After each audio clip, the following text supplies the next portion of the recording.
Hello à tous, je suis vraiment super heureuse de vous retrouver dans une nouvelle vidéo d'analyse, composition et marketing. Je commence tout de suite. Aujourd'hui on va parler de la marque Herborian. Herborian, c'est une marque qui s'inspire en fait de la cosmétique coréenne.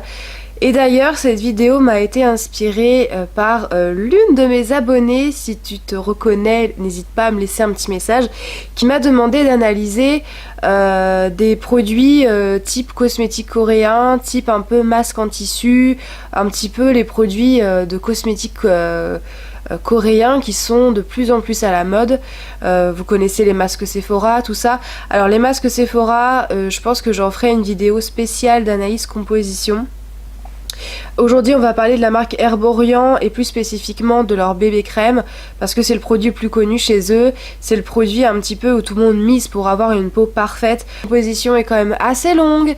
Voilà, donc je pourrais pas me permettre de faire une vidéo d'1 heure non plus, j'ai quand même envie que ça soit pas trop long pour vous et aussi pour moi. Tout d'abord, on va parler de la cosmétique coréenne. Alors, qu'est-ce que c'est? C'est une mode, hein, tout simplement, c'est quand même pas très clair toute cette histoire.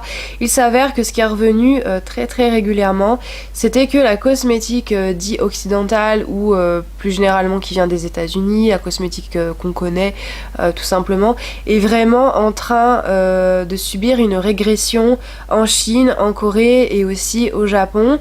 Il y a de moins en moins de ventes, alors c'est pas non plus catastrophique évidemment, mais disons que la cosmétique occidentale, elle perd peu à peu des parts de marché dans les pays asiatiques, et sachez quand même que les pays asiatiques sont partis des pays les plus peuplés au monde, donc c'est quand même une part de marché qui est absolument non négligeable. On commençait à aussi avoir envie d'avoir un concept très fort en cosmétique, donc c'est venu de là la cosmétique coréenne, la grande mode aussi du layering, je pense que vous connaissez, c'est la technique du millefeuille qui est plutôt japonais, voilà, et en fait c'est aussi une envie de leur part de retrouver une identité qu'ils pourraient avoir perdue. Vous avez remarqué que les japonaises par exemple, la mode là-bas c'est d'avoir le teint très pâle, d'avoir un teint de poupée, donc c'est de là aussi qu'est venu le concept de la bébé cream, qui n'est pas un fond de teint mais qui est quand même suffisamment couvrant pour qu'on ait l'impression que tu as une peau de jeune fille en santé. Voilà, donc c'est un concept, hein, bien plus que réellement une innovation, c'est plutôt un concept qui devient de plus en plus à la mode. Évidemment, dès qu'il y a un concept, ça veut dire que derrière il y a un potentiel marché, il y a un potentiel business, donc Herborian surfe dessus depuis environ une dizaine d'années, voilà, et débarqué en France réellement depuis 2019, c'est en 2009, pardon, c'est en 2009 qu'ils ont lancé en Europe leur fameuse bébé crème, et techniquement en fait ils se sont lancés en 2007. C'est un concept qui est purement marketing selon moi, à part le layering qui est un concept plutôt japonais qui est assez ancestral quand même. Sinon toutes les nouvelles marques, par exemple je pense aussi à Tony Moly par exemple, tous ces produits là sont en fait des concepts, des choses qui sont là pour donner un renouveau dans la cosmétique qu'on pourrait connaître jusque là, et c'est tout en fait, c'est des produits qui sont à la mode, comme tout ça passera je pense, mais on en est encore loin. Si vous me demandez mon avis, c'est ce qui a été posé comme question concernant les compositions aussi de ces produits, c'est comme le reste, c'est pas parce que c'est de la cosmétique coréenne que les compositions sont clean. Loin de là, je ferai plusieurs vidéos sur ce thème-là. De toute façon, c'est prévu, vous inquiétez pas. Vraiment loin de là, tant que vous ne vérifiez pas les étiquettes, tant que le produit n'est pas certifié bio, je ne vous conseille pas ces produits, vous allez voir. Vous allez pas être déçus. Je dis que c'est une formule coréenne pour une peau comme parfaite. C'est une crème de teint soin multi-usage qui puise dans l'expertise de la technologie coréenne. Donc ça c'est que du blabla, hein, c'est que du blabla, c'est que des plantes qui sont plus ou moins originaires de ces pays-là, mais vous allez voir que les quantités sont quand même assez discutables. Plus belle, plus douce au toucher, telle une véritable peau de bébé. Donc c'est ce que je vous disais, on est dans la recherche éternelle de la jeunesse également. Ensuite on a complexe de ginseng blanc, antioxydant, lisse les rides, prévient l'apparition des signes de l'âge, hydratant, blablabla. Enfin bon, c'est un produit miracle hein, concrètement. On a dedans donc extrait de racines de ginseng, extrait de racines de réglisse, d'igname sauvage. Alors ça c'est plutôt quelque chose qu'on mange normalement, l'igname, mais bon c'est pas grave. Fruits de Kingelia, de la prêle, du pourpier et de la vitamine E qui est un antioxydant, c'est aussi un conservateur, hein, qu'on se le dise. Voilà, sur Inky Beauty, on est à 4,5 sur 20. Voilà, donc c'est pas terrible. 4,5 c'est vraiment pas top du tout. Non, parce que quand même Herborian, on pourrait quand même s'attendre, vu un peu la marque, vous voyez les packaging, ils sont assez épurés, on a tout le temps des petites fleurs qui se baladent un peu partout. On pourrait quand même penser que c'est des produits un peu plus sains que les autres. Bah en fait non. Ingrédient, on a de l'eau. Bon voilà, ça c'est, j'ai rien à dire, on a de l'eau. Ensuite on a cyclométicone, c'est un silicone, ça commence bien, un deuxième ingrédient. Ensuite on a de la glycérine. Après on a ce qu'on appelle du titanium dioxyde qui est un filtre UV minéral. Ensuite on a un colorant, donc c'est normal, hein. En fait c'est un colorant jaune exactement, c'est une bébé crème donc forcément on a des colorants à l'intérieur. Ensuite on a un truc imprononçable, l'éthylexyl méthoxycinamate, qui est un perturbateur endocrinien, c'est un filtre UV chimique, donc c'est vraiment pas terrible. Ensuite on a du dipropylène glycol, c'est un glycol, j'ai pas trop de choses à vous dire là-dessus. Ensuite PEG10 diméthicone, c'est un composé étoxylé, un silicone microplastique, donc vraiment pas terrible. Après encore diméthicone, c'est encore un silicone. Ensuite isoicosane, alors désolé pour la prononciation, c'est un émollient, donc c'est un agent de texture et c'est un émollient. Ensuite on a de l'oxyde de zinc qui est un filtre UV minéral. C'est vrai qu'ils mettent en avant aussi qu'il faut vachement protéger la peau du soleil pour la garder jeune, donc c'est assez cohérent avec leur discours marketing. Ensuite on a encore titanium dioxyde en anneau. En fait c'est du talc. Attendez, je suis en train de vérifier dans ma liste parce qu'il y a tellement d'ingrédients que j'en ai écrit quand même un bon pavé. Oui, c'est du talc, donc c'est un ingrédient très réglementé, de plus en plus décrié d'ailleurs. Ensuite, exyl-laurate, c'est un émollient, donc un agent de texture. Ce qu'on appelle bétaine, c'est d'un hydratant qui est assez couramment utilisé quand même. Après, le distyrdimonium hectorite, c'est un ammonium quaternaire, donc c'est un agent filmogène, c'est vraiment pas terrible pour la peau, du moins je sais qu'ils en utilisent parfois pour des démêlants, pour les cheveux bouclés, mais là sur la peau je vois pas réellement l'intérêt, en tout cas je ne vous recommande pas. On va avoir des actifs plus naturels, donc ça c'est chouette. Alors Panax ginseng, bon bah, vous l'aurez deviné, c'est l'extrait de ginseng. Ensuite dans l'ordre c'est un autre extrait, alors moi j'ai noté arbre à saucisse, alors je sais pas si c'est vraiment ça, en tout cas c'est un extrait naturel. Après on a l'extrait de pourpier, l'extrait de réglisse, l'extrait de racine d'igname sauvage, l'extrait de prêle.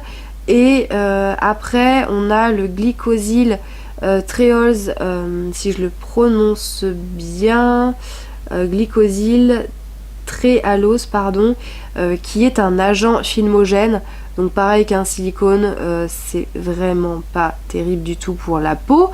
Après on a un acide palmitique qui est un émollient. Après on a du magnésium sulfate qui est un agent de texture. J'ai pas trop d'avis là-dessus pour être honnête avec vous. Après aluminium hydroxyde, en fait c'est un agent qui contrôle l'opacité des colorants. Donc c'est un ingrédient couramment utilisé, on va dire, pour intensifier les pigments dans des bébés crèmes, dans des fonds de teint.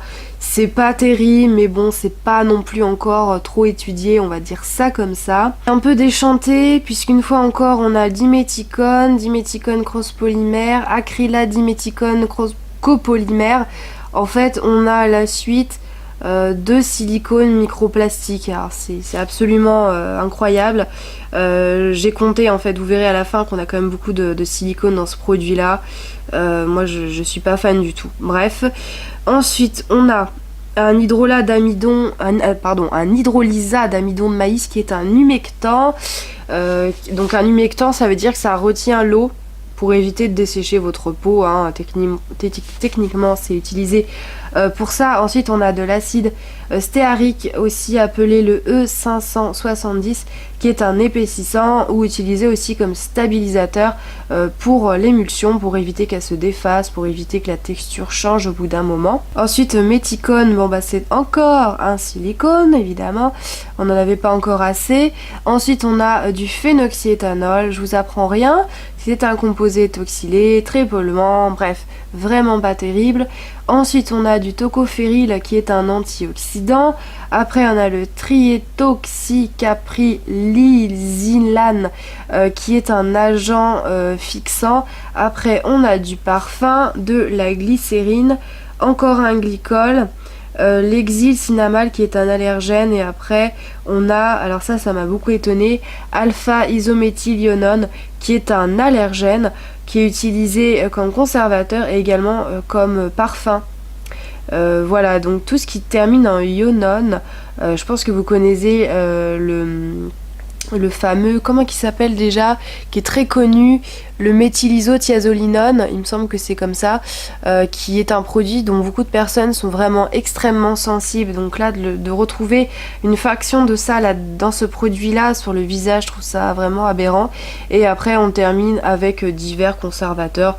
Bon, les conservateurs, c'est pas ce qu'il y a de plus terrible dans ce produit-là. Cette composition, on a pas moins de 8 silicones différents, ce qui est absolument énorme, plus des agents filmogènes.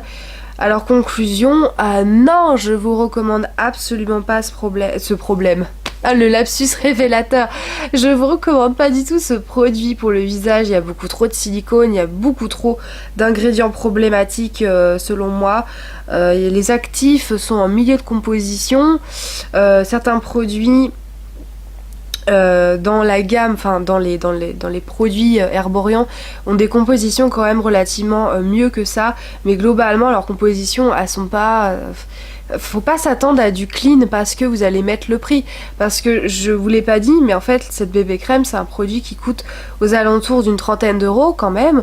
Le tube est assez fin, il n'y a pas beaucoup de produits à l'intérieur, et acheter ce prix-là un produit teinté qui est censé vous apporter un soin, parce que c'est ça aussi le discours marketing d'Herborian, c'est que la cosmético-aérienne, oui vous vous maquillez, oui c'est un produit pour le teint, mais c'est un produit, pardon, je m'étouffe, c'est un produit davantage, et en premier lieu on va vous dire que ça va vous soigner la peau, que techniquement, réellement vous allez voir visiblement, comme il l'emploie à chaque fois, vous allez voir une différence, votre peau va être super belle au fur et à mesure que vous allez utiliser cette bébé crème. Vous aurez la même peau que la jeune japonaise qu'ils ont pris en photo pour le marketing. Ben non, excusez-moi, avec autant de produits de silicone, de plastique dans une crème pour le visage, qu'elle soit teintée ou non, pour moi c'est absolument pas un soin, ça reste un produit make-up avec seulement quelques actifs naturels rajoutés à l'intérieur, mais techniquement ça a peu d'intérêt lorsque des produits naturels sont noyés dans tout un flot de produits chimiques et de produits siliconés. Techniquement, plus vous avez de silicone, plus les autres produits vont avoir du mal à pénétrer la barrière cutanée, donc ça n'a plus aucun intérêt. Conclusion, je ne vous recommande absolument pas ce produit-là. Je connais pas tous les produits Herborian. Comme je vous ai dit juste avant, il y a certains produits qui sont un petit peu mieux quand même, mais pour rester intègre dans ce que je vous propose et pour répondre à la personne qui me posait des questions sur les cosmétiques coréens, non. Absolument pas, je vous déconseille au plus haut possible ce produit là. Il y a des tas de produits, il y a des tas de bébés crèmes beaucoup plus naturels, notamment chez Avril, chez Couleur Caramel, chez Puro Bio Cosmétiques, chez So Bioéthique que vous pouvez trouver en grande surface.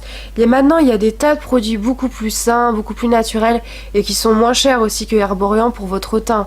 J'espère que cette vidéo aura pu vous aider, vous aiguiller dans vos choix de produits pour le teint. D'ici là, prenez grand soin de vous naturellement. En tout cas, essayez, c'est toujours mieux. Ciao!